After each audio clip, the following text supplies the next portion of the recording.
Today in episode 5, we're going to talk about the power of hard things, helping our kids through struggle. I'm going to go over why struggle maybe isn't bad, but then make sure to stay to the end because we're going to talk about how it helps you as a parent as well. Hope you enjoy the episode. Welcome to the Autism Diagnosis to Confident Mom podcast with Kira from Kira Brown Coaching. I'm a mom of neurospicy kids and a life coach. I'm here to share real tips and support to help you feel confident as a parent. Does your neurospicy kid struggle? Does it break your heart that they're struggling? I want to talk about the mindset behind struggle today because I think that we can think about struggle differently. Is struggle still hard? Yes. Is it good at the same time? Yes. And let's talk about why. Number 1, struggle is part of the human experience. Think about anything you've ever done in your life. What some of our greatest joys come from when we have struggled from something for so long and then we finally get it, right? Struggle is just part of the human experience. Some people, yes, struggle more than others, and it's not fair, but that's just the way that it is. How do we know that that's the way that it's supposed to be? Because that's the way it is. So struggle is just part of the human experience. Everybody struggles at some point in their lives over something. We all have different levels of struggle. We all do. Some of us, but we can't compare struggles, right? Like what might be really hard for me might be easy for somebody else and vice versa. So we can't compare struggles. But struggle, let's think about our emotions as a pie. We have a whole pie. Think of the circle. And on the left side of the pie, there are what we call quote unquote negative emotions, bad emotions. And on the right side of the pie are positive or good emotions, even though emotions aren't moral. But if you only have half of the pie, are you going to experience it as well as if you have the whole pie? We need frustration, doubt, disappointment. I already said frustration. Anger. We need these quote unquote negative emotions, guilt, grief, sadness, in order to fully feel the positive emotions. If you have never felt sadness, do you truly know what joy is? And so feeling and struggling enables our kiddos to experience emotions so much deeper and better in their life.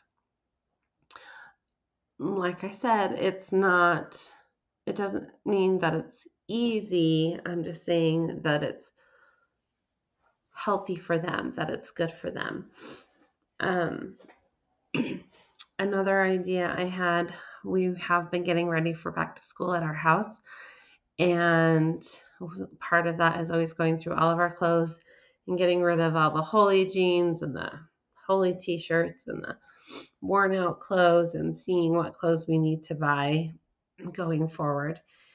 And I had a kiddo yesterday in tears because they had to get rid of their favorite pajamas because they're like 3 inches too short. And he was so sad and disappointed. But his joy when he finds another pair that he loves, when he gets new clothes, will be that much greater because he's experienced the loss of his favorite things, right? So maybe, just maybe, struggle isn't all bad. Maybe it brings us some positives too.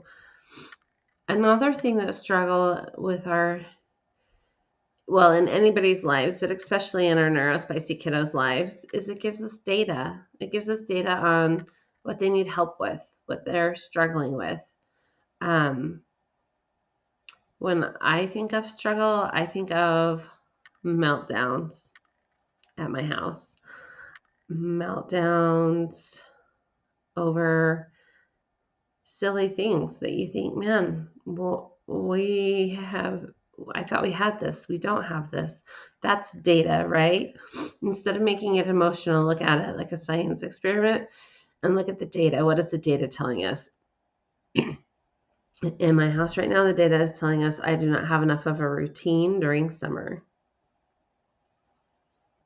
which makes my ADHD heart a little sad because I don't want to be stuck to a routine, but I also understand that I have kiddos that really, really thrive on structure. And so we have to look at the data. What is the data telling us? Is the data telling us they're having trouble with executive functioning, with, problem solving and figuring out steps for themselves, and we need to break it down for them? Is it telling us that they have too much sensory input at school, and so they're coming home and melting down afterwards? Is it telling us that they can't tolerate where you cut out their tags and we need to find shirts that don't have tags at all in them? Or what is the data telling us? Struggle gives us data.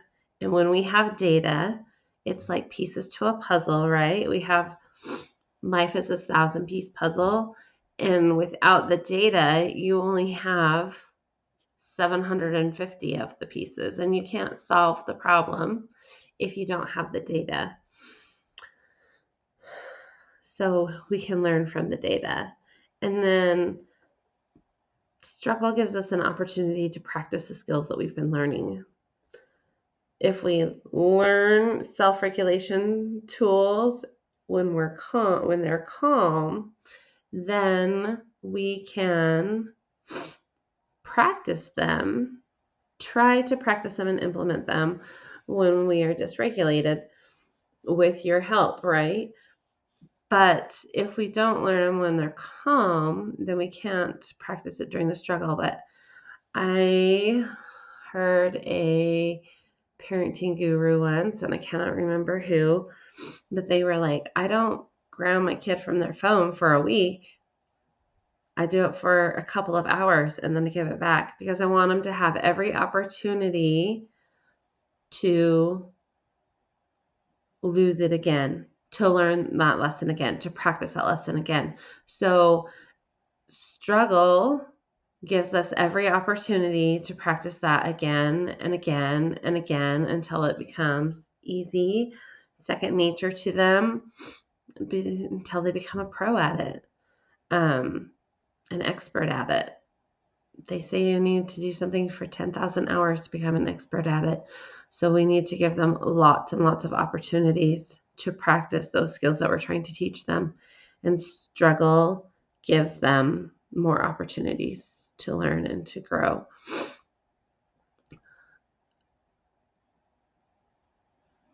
Thanks for listening, and we will see you next week. Here is a postscript to our episode. I wanted to talk about this and I totally forgot about it. So here we go. When we can let go of this idea that struggle is horrible and hard and bad and so unfair, when we can drop those thoughts about struggle, we can show up from a better place as a parent. If we think that struggle is hard for our children and unfair,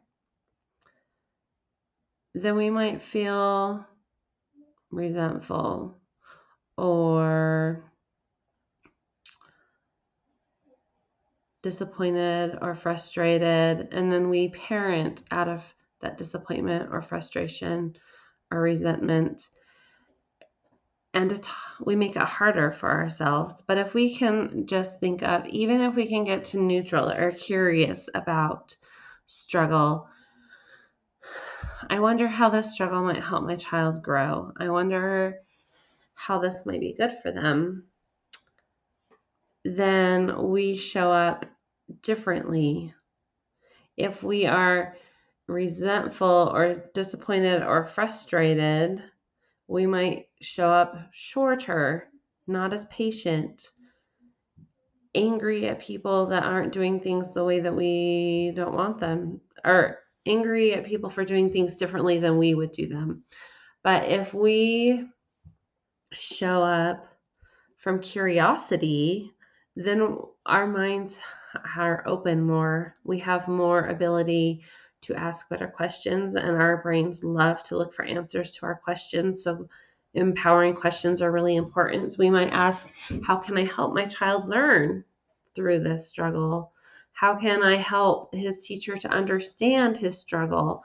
How and we are more empowered when we come from a different mindset about struggle.